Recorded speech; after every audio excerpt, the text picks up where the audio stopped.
Matthew 6:33. Seek ye first the kingdom of God and his righteousness, and everything else will be added. Hi, my name is Angelique Drummond. I was born in Brooklyn, New York. I moved to Cleveland, Ohio with my mother and sister at the age of 2. My mother had told us when we were younger that my father was abusive and he had thrown her down the stairs. So she packed up her babies and she left. My mother continued to date guys who were abusive.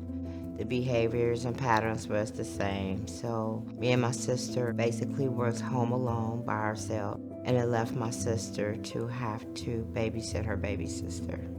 My sister did not like being my babysitter. She hated having to watch after me. She often would cover my head with a pillow at night to try to smother me. She thought that would be the solution to her problem.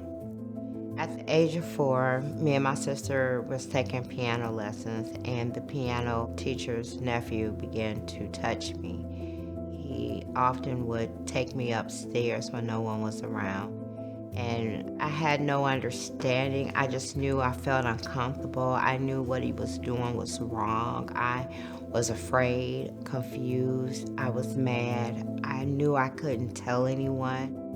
My mom just one day up and left. We wake up. She calls and says, "Why are you guys still there?" And we like, "'Cause we live here." And she says, "Well, I'm not coming back. You guys need to find somewhere to go." I was so confused because I had had a baby, and the baby was 5 months old. I'm 16. My sister went on to go live with a friend, and I was just left alone with this baby. And I'm actually really a baby still myself. I found a family who had empathy for me. I was dating their son. Eventually, the situation had turned sour because he began to beat me up, and he had become abusive. So I left that place, found the baby's father, moved in with his parents, and they tried to take my baby from me because I was only 16. So I fled with my baby. I bounced around. I couch surfed anywhere that anybody would let me stay until I was able to find a place. But that was even hard because I was only 16. How many places will allow a 16-year-old to move in an apartment? A neighbor that I shared my story with, she advised me to go to the courts. We didn't even know anything, numbers, address, so they emancipated me at the age of 16. I'm 17, I find my mother, and she was still on the same vicious cycle, dating different guys. She eventually pulled a knife on me, so I ended up fleeing with the baby. I met a guy who was really, really nice, but because of all the abuse and trauma, I didn't know how to be nice back. And I really wanted to love because I didn't have my father, I didn't have my mother, and the only thing I had was the baby, and I thought the baby was my cushioning. I love this baby. This baby loved me back, but I didn't know how to take care of this baby. So I wanted to stay with this guy who was a really good guy, and I ended up getting pregnant again. So I had his baby. We get married. I'm 18. I end up leaving. I left town, and I left him. After leaving my husband, I dated several different guys. I get myself in another situation where I'm abused again. I'm jumped on. The guy banged me up. I lost my hearing in my ear on my left side. And so I grabbed some things. I got my daughter, I jumped in a car, and I ended up in Atlanta, Georgia. We had to find a place to stay. I heard that there was a girl that I knew lived there. When I get there to where she lives, it's about 20 people living in a 3-bedroom apartment. We slept on the floor for a while, we bounced around, and I had no money. My baby was crying, saying she was hungry. I didn't know how to feed her, where our next meal was gonna come from. I met a guy at the mall, and he offered us something to eat. The situation was really bad, so he ended up offering us to stay at his house, and it was really amazing because we stayed there, and we stayed there for the next 2 years. My son wasn't with us, so I went and got my son. It was a disaster. One thing led to another. I leave this guy, get with another guy. I get married again. I'm not divorced from either of them. So I end up with this guy. We come back to Cleveland. We end up apart. I end up getting beat up really bad by a boyfriend. Left for dead. I'm bloody. I don't know where the blood is coming from. I didn't want my children to see me like that. I eventually started getting sick. I was unable to take care of the children. I was in and out of the psych hospitals. I began to have anxiety really bad. I wasn't really able to hold on to my job because I'm now living without my children, and I'm broken. I'm bouncing around. Drugs and alcohol became a motivating factor in my life. I began to drink. I began to use drugs. I began to hang around people that was all they did. I began to use drugs and alcohol due to all the trauma, past trauma, and unresolved issues going on in my life.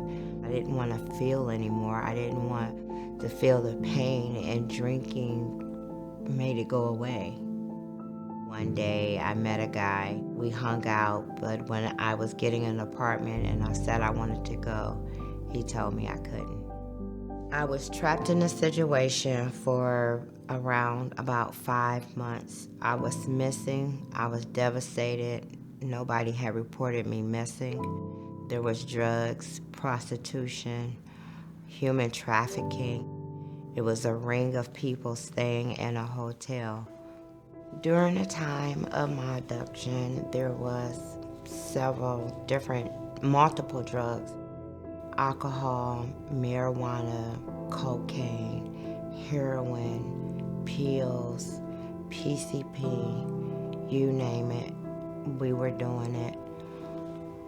They made me do it even when I didn't want to. I was burnt with boiling soup. Anytime I tried to get away, my foot was broken. I couldn't get away, so now I'm beat up.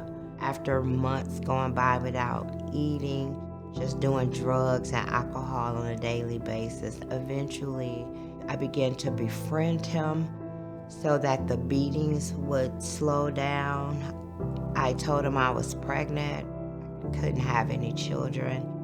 However, he started going to sleep on me a lot, so I made a phone call. I snuck and called one of my children's father. His fiance answered the phone. She immediately called my ex-husband. He said she's been missing for 5 months. Star 69 the phone. My ex-husband calls the phone, and he said, "Don't say anything. I'm coming with the police." I was so afraid that he would get hurt because during the course of my kidnapping and all the months and we bounced around, there were other people that realized I was in a situation that I didn't want to be in. But those people got hurt trying to save me. I pretended I was going to sleep, and I laid there and waited for the opportunity, and I just ran. It was in the wintertime, and I was running, and I could hear the guy chasing behind me. A horn blew, and it was my ex-husband. And I jumped in, and I was screaming, "Pull off." And when the guy ran to the door to grab it, the police came out of nowhere. They grabbed him, and I was shaking so bad, my ex-husband said, "What do you want to do?" I began to cry and tell him I wanted to see my babies because I hadn't seen them, and I didn't think that I would ever see them again. And I said I wanted my mom. I hadn't seen her. I didn't have a relationship with my mother. But that's the first thing you think of when you're in trouble. I just wanted my mother. He pulled off. I never made the police report. I don't know what happened to the guy who took me and who kept me, who beat me, who raped me, and who forced me to do drugs, even when I didn't want to. When I was rescued, my ex-husband took me to his home and he contacted my other child's father. They said they were gonna come up with a plan. They cleaned me up so that I could see my two girls. When my ex-husband came in, he had a ticket in his hand and said he had contacted my mother. I'm on a Greyhound bus. I lost absolutely all of my things. I had no clothes, no money. I'm living with my mom. I'm having nightmares. I'm seeing this guy everywhere. I wake up, he's there. He's standing over me at night. I'm tired of it. I get up, go find a girl that looked like she was on the street corner using drugs. I told her if she could find me drugs, I would buy her some. I didn't think the drugs would follow me, but they came along right with me. And that's when I began using drugs on my own. During this time while I'm in Cleveland, I began to use drugs on a regular basis now. Things are not getting better. Drink trouble. I wanted help. I wanted the nightmares to stop. They stopped because I'm drinking and drugging. I never was able to think without the drink. I'm bitter. I'm angry. I'm upset. I'm hurt. I don't understand why all these things had to happen to me. But there was light at the end of the tunnel. I went to Murders Taylor one day and I reached out for help. And Murders Taylor began to give me the help that I needed. I went in treatment in June. In 2006, I began to get the help that I needed to get off the drugs, but the mental health issues were still unresolved. The nightmares are still there. I'm sober. I'm doing meetings. I'm doing everything that I'm supposed to do. It became difficult because I needed the support. So I go back to AA. I'm doing meetings. Now I'm clean and I'm sober. It's 2008. I get a sponsor. I get a home group. I get active in AA. I become a GSR. Although I relapsed in 2007, I went back to school. Once I got sober, I have an associate's degree in human services. I continued on to obtain my bachelor's degree in social work. I began to work with teenagers. I got a job in gang intervention. I continued as a case manager. During that time, I began to pour back into the community. Because of all the pain and the hurt and the trauma and the unresolved issues that was going on in my life, I didn't want those things to happen to another human being. So I began to work with teenagers. I felt like if you can help them and get them right there at their point where they're most vulnerable and going into transitioning into adult, we can make a difference. And I can share my story with women who have kind of been through similar situations. Although life had a lot of bumps along the road, I think my journey ended up for a positive.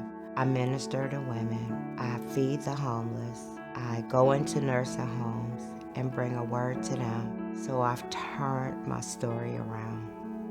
I've continued this journey and became a chemical dependency counselor, helping other addicts just like me. If I had one thing to share with people who may experience or go through anything that I've gone through, one thing I would say is don't give up. Now that my life has come around into full circle, I have my children back in my life. Even my mom have a really good relationship today. I get to take care of my mom now, and I'm really excited about that because I'm sober and because I'm clean. So today I'm a better mom, a better sister, and a better friend.